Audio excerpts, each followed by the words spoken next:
Malacanang na hindi maaapektuhan ang investigasyon ng NBI kaugnay ng pork barrel scam.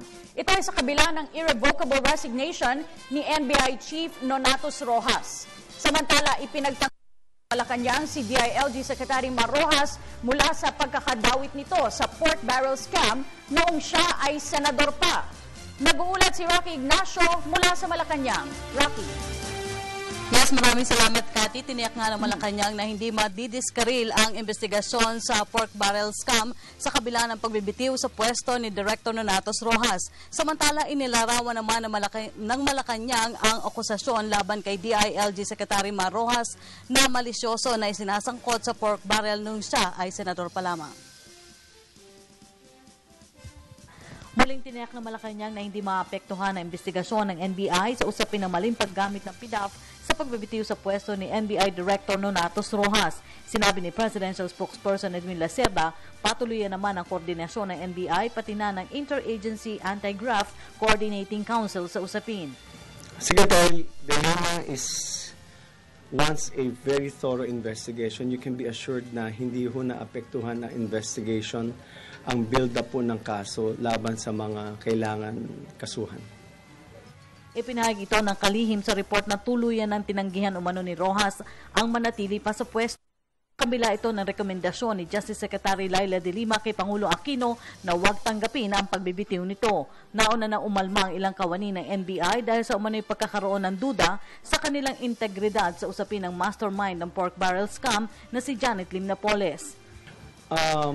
Very clear that the President mentioned in his interview with Inquirer that there are, and this is a observation shared also by Secretary Laila De Lima, there are people in NBI who are less than trustworthy. But to speak of it as an institution, the answer to that is always that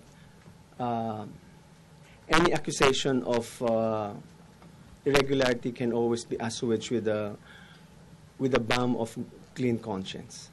Secretary Laila De Lima has his reasons for stating what she stated a few days ago, and let's leave it at that. Samantala, itinuring naman ng palasyo na malisyoso ang pagdadawit kay DILG Secretary Mar Rojas sa umano'y pork barrel scam nung ito'y senador pa. Naglaan kasi si Rojas ng 5 milyong piso sa Caloocan Assistance Council Incorporated o CASI na ginamit lamang sa kanilang miyembro. The answer should be from KACI. They have to explain to COA why did you use part of the funds provided by Senator Mar Rojas at that time and use it as a financial assistance to their own employees. That's a question that should be asked from KACI. But this is not one of those NGOs that have been affiliated to